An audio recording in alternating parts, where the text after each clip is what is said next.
നമസ്കാരം. വളരെ കുറഞ്ഞ മണിക്കൂറുകൾക്കുള്ളിൽ ഇൻസ്റ്റഗ്രാമിൽ മാത്രം 52-ലധികം ലക്ഷത്തോളം ആളുകൾ കണ്ട ഒരു വീഡിയോ ആണിത്. ഈ വീഡിയോടൊപ്പം ഇത് ഷൂട്ട് ചെയ്തിരിക്കുന്ന, അതായത് ഈ വീഡിയോയിൽ കാണുന്ന പെൺകുട്ടി കുറെ കാര്യങ്ങൾ എഴുതി വെച്ചിട്ടുമുണ്ട്. ഒരു ചൊല്ലുണ്ട്, ആങ്ങളെ ചത്താലും വേണ്ടില്ല നാത്തൂന്റെ കണ്ണീര് കണ്ടാൽ മതിയെന്ന്. അതിന്റെ മറ്റൊരു പതിപ്പാണ് ഇന്നിപ്പോൾ ഇറങ്ങിക്കൊണ്ടിരിക്കുന്നത്.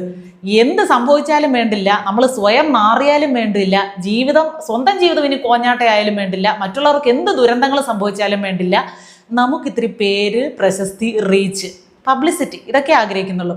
ഞാൻ ഇത്തരക്കാരോട് പറയുകയാണ്, ഇത്രയും പബ്ലിസിറ്റി നിങ്ങൾ ആഗ്രഹിക്കുന്ന ആളാണ്, അല്ലെങ്കിൽ എന്നെ മറ്റുള്ളവരെല്ലാവരും ശ്രദ്ധിക്കണം എന്ന് ആഗ്രഹിക്കുന്ന സ്ത്രീകളാണെങ്കിൽ, സ്ത്രീകളുടെ വിഭാഗത്തിൽപ്പെടുന്ന ആളുകളാണെങ്കിൽ, ഇപ്പോൾ ഈ അഡീഷണൽ പാഡ് കെട്ടിവെച്ച് നടക്കുന്ന ഒരു ഏർപ്പാടുണ്ടല്ലോ, സെലിബ്രിറ്റികളുടെ ഇടയിലാണ് ഇത് കൂടുതലായിട്ടും കാണപ്പെടുന്നത്, ഈ ഉദ്ഘാടനങ്ങൾക്കൊക്കെ.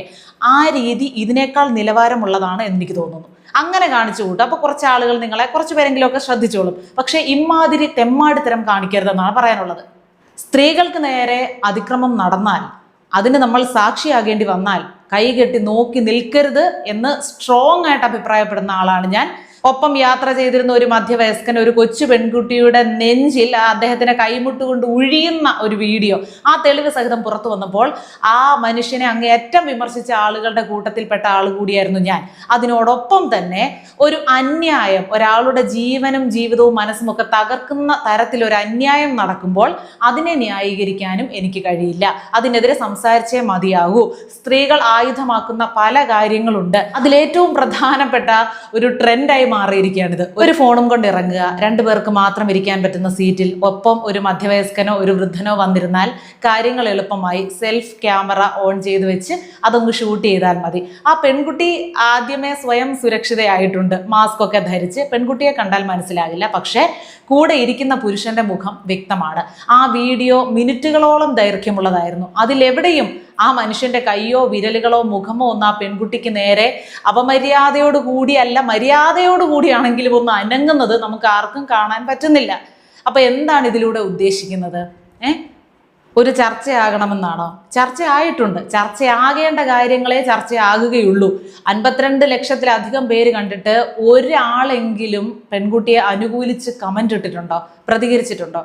അതിന് കാരണം എന്താ? ഒരു പെൺകുട്ടിക്ക് നേരെ അതിക്രമം നടക്കുമ്പോൾ അതിന്റെ തെളിവ് സഹിതം പുറത്തു വരുമ്പോൾ അതിനെ എതിർക്കുന്നവരാണോ ഇവിടുത്തെ മനുഷ്യർ? അല്ല, ആ പെൺകുട്ടിക്കൊപ്പം നിൽക്കുന്നവരാണ്. ഇതിനേക്കാൾ വലിയ കേസുകൾ, അല്ലെങ്കിൽ ഒരുപാട് സെലിബ്രിറ്റികൾ കഥാപാത്രങ്ങളായിട്ട് വന്നിട്ടുള്ള കേസുകളിൽ പോലും അയ്യോ അവരോടൊക്കെ ആരാധന തോന്നുന്ന ആളുകളല്ലേ, അവരെയൊക്കെ എങ്ങനെയാണ് നമ്മൾ തള്ളി പറയുന്നത് എന്നൊന്നും വിചാരിച്ചിട്ടില്ല ഇവിടെ ആരും. ആരാണെങ്കിലും പെൺകുട്ടികളുടെ അടുത്ത് മോശമായിട്ട് പെരുമാറുകയോ അതിക്രമം കാണിക്കുകയോ ചെയ്തിട്ടുണ്ടെങ്കിൽ ഇവിടുത്തെ നല്ല പുരുഷന്മാരെല്ലാം, നല്ല എന്ന് പറയുന്നതിൽ വിവരവും ചിന്താശേഷിയും മനുഷ്യരെ പോലെ ജീവിക്കുകയും സ്ത്രീകളെയും മറ്റുള്ള ജീവികളെയും ഒക്കെ ബഹുമാനിക്കാൻ അറിയുകയും ചെയ്യുന്ന പുരുഷന്മാരുൾപ്പെടെയുള്ള ആളുകൾ എന്നും ആ അതിക്രമത്തെ അപലപിച്ചിട്ട് തന്നെയുള്ളൂ.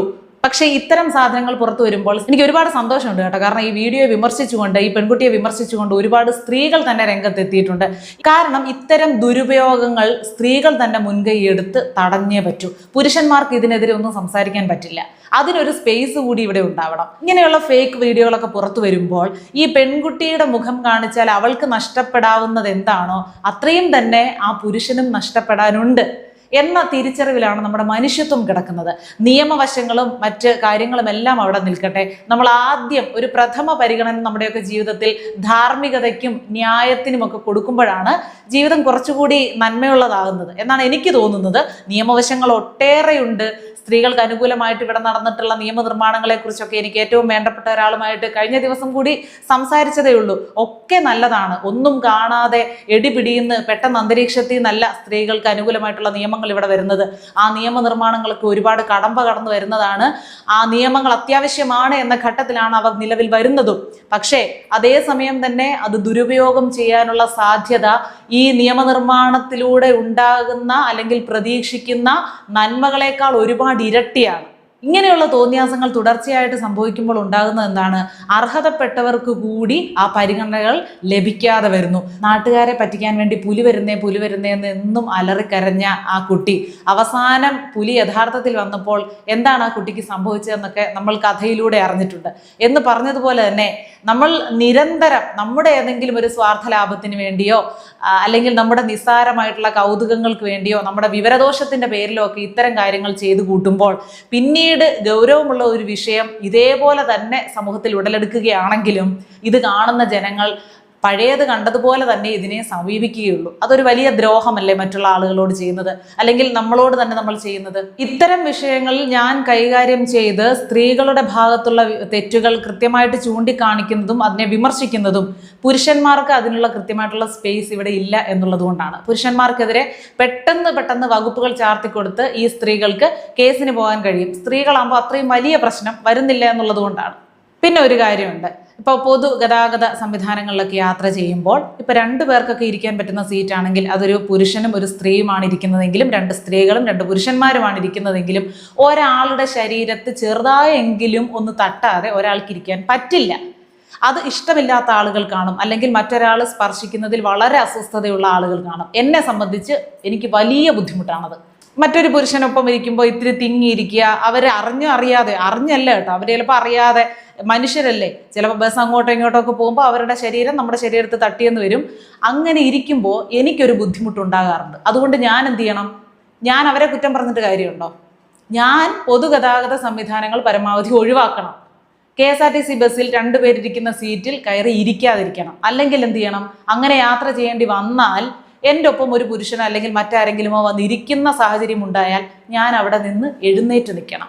ആ സാഹചര്യം നമുക്ക് ഒഴിവാക്കാൻ പറ്റും. ചിലപ്പോൾ അവരൊന്നും ഉദ്ദേശിച്ചുകൊണ്ടാവില്ല, അവരുടെ മനസ്സിൽ പോലും ചിന്തിക്കുന്നുണ്ടാവില്ല. അവർ ചിലപ്പോൾ അവരുടെ വീട്ടിലെ കാര്യങ്ങളോ അവരുടെ ലോൺ അടയ്ക്കാനുള്ള കാര്യങ്ങളൊക്കെ ചിന്തിച്ചുകൊണ്ടായിരിക്കും ആണുങ്ങൾ ഇരിക്കുന്നത്. ബസ് അങ്ങോട്ടും ഇങ്ങോട്ടോ തിരിയുമ്പോൾ നമ്മുടെ ശരീരത്ത് മുട്ടുമ്പോൾ ആ ഒരു സ്പർശം പല സ്ത്രീകൾക്കും അസ്വസ്ഥത ഉണ്ടാക്കും. അങ്ങനെയുള്ള സ്ത്രീകൾ ആ ഒരു സാഹചര്യം ഒഴിവാക്കുക എന്നുള്ളതാണ്. പിന്നെ ഇങ്ങനെ മനഃപൂർവ്വം അപമര്യാദയായി പെരുമാറി അല്ലെങ്കിൽ മനഃപൂർവ്വം സാഹചര്യം മുതലെടുക്കുന്നു എന്ന് നമുക്ക് കൃത്യമായിട്ട് ബോധ്യപ്പെട്ടാൽ ഒരു പെണ്ണിനെ അതാരും പറഞ്ഞ് മനസ്സിലാക്കി കൊടുക്കേണ്ട കാര്യമില്ല. എത്ര മാന്യം ചമഞ്ഞ് നമ്മളോട് ഇടപെട്ടാലും ഒരു നോട്ടമോ ഒരു സ്പർശമോ തെറ്റിയാൽ അത് പ്രത്യേകിച്ച് തിരിച്ചറിയാനുള്ള ഒരു ജന്മഗുണം സ്ത്രീകൾക്കുണ്ട്. നമുക്കത് പണ്ടേ ഉള്ളതാണ്. അതുകൊണ്ട് അങ്ങനെ എന്തെങ്കിലും അപമര്യാദ തോന്നിയാൽ കാരണം നോക്കി പൊട്ടിക്കുക, അല്ലെങ്കിൽ സേഫ്റ്റി പിന്നോ ബ്ലേഡോ വല്ലതും ഉണ്ടെങ്കിൽ കീറി വിടുക എന്നുള്ളതിനപ്പുറം ഇങ്ങനെ വീഡിയോ ഷൂട്ട് ചെയ്തുകൊണ്ട് മണിക്കൂറുകൾ ഇരുന്നിട്ട് കാര്യമില്ല. ഇതിപ്പോൾ എത്ര മിനിറ്റ് അതിങ്ങനെ ഷൂട്ട് ചെയ്യുന്നുണ്ട്, അതിൻ്റെ ഇടയ്ക്ക് ഒന്നും അയാൾ ചെയ്യുന്നില്ല. അയാൾ എന്തെങ്കിലും ചെയ്താൽ തന്നെ എന്തുകൊണ്ട് പ്രതികരിക്കുന്നില്ല? ഈയിടെയും റെയിൽവേ സ്റ്റേഷനിൽ വെച്ച് സ്വന്തം മാറിടത്തിൽ കടന്നു പിടിച്ച ഒരു മനുഷ്യനെ വെറും 22 വയസ്സുള്ള ഒരു യുവതി കൈകാര്യം ചെയ്തത് വളരെ മാതൃകാപരമായിരുന്നു. അതിനെയൊക്കെ നമ്മൾ ആഘോഷിച്ചിട്ടുണ്ട്, മാധ്യമങ്ങളൊക്കെ വലിയ രീതിയിൽ അഭിനന്ദിച്ചിട്ടുണ്ട്. അത്രയും വലിയ വാർത്തയാക്കിയത് എന്തിനാണ് മാധ്യമങ്ങൾ? അതൊരു മാതൃകയായിരിക്കണം, പ്രതികരിക്കണം.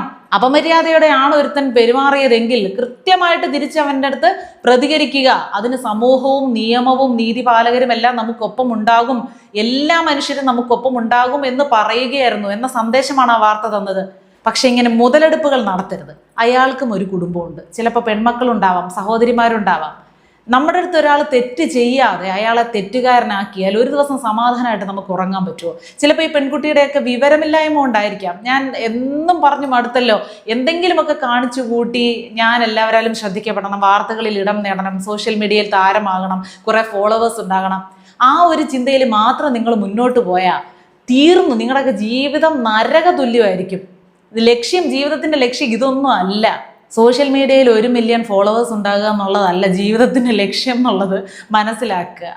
ഇതിനോടൊക്കെ ഏതൊക്കെ ഭാഷയിൽ പറഞ്ഞു കൊടുത്തിട്ടും ഈ പിള്ളേർക്കൊന്നും മനസ്സിലാകുന്നില്ല. എന്ത് ചെയ്യണം, ഏത് ഭാഷയിൽ ഇനി പറയണമെന്നും അറിയില്ല. ഇത്തരം വിഷയങ്ങൾ തിരഞ്ഞു പിടിച്ച് ഞാൻ അവതരിപ്പിക്കുന്നതുമല്ല കേട്ടോ, ദയവ് ചെയ്തങ്ങനെ വിചാരിക്കരുത്. ഇന്നലെ ഒരുത്തൻ ചോദിച്ചു അമ്മായിക്ക് വേറെ വിഷയമൊന്നും കിട്ടിയില്ലേന്ന്. എൻ്റെ ആ തംബ്നെയിലും ടൈറ്റിലും ഒന്നും കണ്ട് നിങ്ങൾ ഈ കമൻറ്റ് ബോക്സിലേക്ക് വരാതെ എൻ്റെ വീഡിയോ പൂർണ്ണമായിട്ട് കണ്ടതിന് ശേഷം, എന്നെ കേട്ടതിന് ശേഷം മാത്രം കമൻറ്റ് ഇടാൻ ദയവ് ചെയ്ത് ശ്രദ്ധിക്കുക. ഓരോരുത്തരുടെയും കാലിൽ തൊട്ട് ഞാൻ പറയുകയാണ്, എൻ്റെ വീഡിയോ മുഴുവൻ കാണാതെ ആരും കമൻറ്റ് ഇടരുത്. പിന്നെ ആരെങ്കിലുമൊക്കെ ഇങ്ങനെ വന്ന് നെഗറ്റീവ് കമൻറ്റ് ഇട്ടു എന്ന് പറഞ്ഞ് ഞാൻ പറയാനുള്ളത് ഞാൻ പറഞ്ഞുകൊണ്ടേയിരിക്കും. ഞാനിത് നിർത്താനും ഉദ്ദേശിച്ചിട്ടില്ല. ഇത്തരം വിഷയങ്ങൾ, സംഭവങ്ങൾ, കാഴ്ചകളൊക്കെ സോഷ്യൽ മീഡിയയിലൂടെ വലിയ രീതിയിൽ വൈറലാവുമ്പോൾ, ഒരുപാട് പേരുടെ ശ്രദ്ധയ്ക്ക് പാത്രമാവുമ്പോൾ തന്നെയാണ്, നിങ്ങളോടൊപ്പം തന്നെയാണ് ഞാനും ഈ വാർത്തകളൊക്കെ കാണുന്നത്, ശ്രദ്ധിക്കുന്നത്. അപ്പോൾ അതിൽ കുറച്ച് കാര്യങ്ങൾ എനിക്ക് സംസാരിക്കണമെന്ന് തോന്നുമ്പോൾ ഞാൻ സംസാരിക്കുന്നു. എൻ്റെ ഭാഗം, എൻ്റെ ചിന്ത, എൻ്റെ ശരികൾ മാത്രം ഞാൻ പങ്കുവയ്ക്കുന്നു. നിങ്ങളുടെ അഭിപ്രായങ്ങൾ പങ്കുവയ്ക്കാനാണ് നമ്മുടെ കമൻറ്റ് ബോക്സ്. വീഡിയോ കണ്ടതിന് ശേഷം മാത്രം.